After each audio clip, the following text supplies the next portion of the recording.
गंभीर आवाज में बरखुरदार कहने का वो खास अंदाज भला कौन नहीं पहचानेगा। वो अभिनेता जो अपने बेमिसाल अभिनय से हर किरदार में प्राण डाल देते थे। हम बात कर रहे हैं प्राण कृष्ण सिकंद की। प्राण साहब का जन्म पुरानी दिल्ली के कोटिगढ़ इलाके में 12 फरवरी 1920 को हुआ था।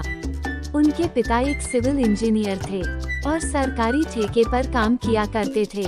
उनकी माताजी का नाम रामेश्वरी था। बचपन से ही प्राण साहब एक फोटोग्राफर बनना चाहते थे, लेकिन किस्मत उन्होंने एक्टिंग की तरफ लाई।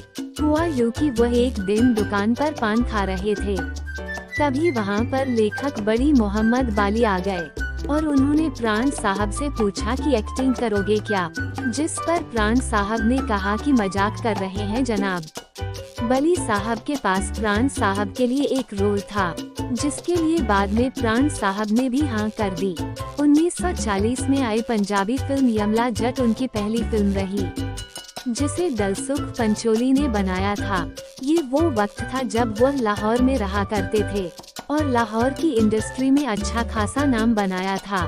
जब 1947 में विभाजन हुआ तो प्राण साहब लाहौर से मुंबई आ गए, लेकिन मुंबई इंडस्ट्री में इनको काम नहीं मिल रहा था। प्राण साहब सोच रहे थे कि वो अपने परिवार का गुजारा कैसे करेंगे, लेकिन लेखक सादिक हसन मोंटू की मदद से बॉम्बे टॉकीज की फिल्म जिद्दी में उन्हें रोल मिल गया।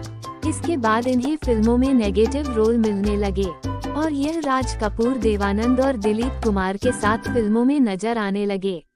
उन्होंने अपनी फिल्मों में इतनी अच्छी परफॉर्मेंस दी कि लोगों ने अपने बच्चों का नाम प्राण रखना बंद कर दिया। प्राण साहब ने अपने आप को खलनायकी तक ही सीमित नहीं रखा, बल्कि किशोर कुमार की फिल्म हाफ टिकट में कॉमेडी भी करते नजर आए।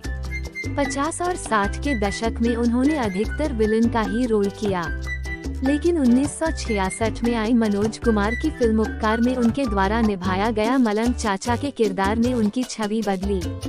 इस फिल्म में उन्हें एक जज्बाती गाना भी गाया और दर्शकों को खूब रुलाया भी।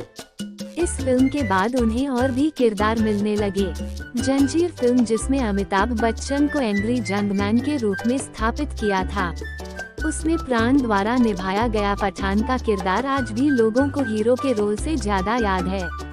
उन्होंने न केवल ब्लैक एंड व्हाइट सिनेमा में काम किया, बल्कि उभरते हुए प्रोड्यूसर्स के साथ जैसे सुभाष घई के साथ विश्वात्मा कर्ज और क्रोधी में जबरदस्त भूमिका निभाई। उन्होंने अपने 50 साल की फिल्म करियर में लगभग 400 फिल्मों में काम किया।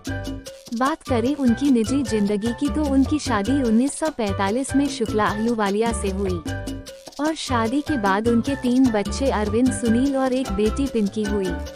12 जुलाई 2013 में काफी बीमार होने के बाद इस दुनिया को हमेशा के लिए छोड़कर चले गए। प्राण साहब को 4 बार film fair award, Padma Vibhushan और फिल्म इंडस्ट्री के सबसे बड़े पुरस्कार दादा साहब फाल्के पुरस्कार से भी नवाजा गया। प्राण साहब का नाम हिंदी फिल्मों के इतिहास में स्वर्ण अक्षर से लिखा जाएगा।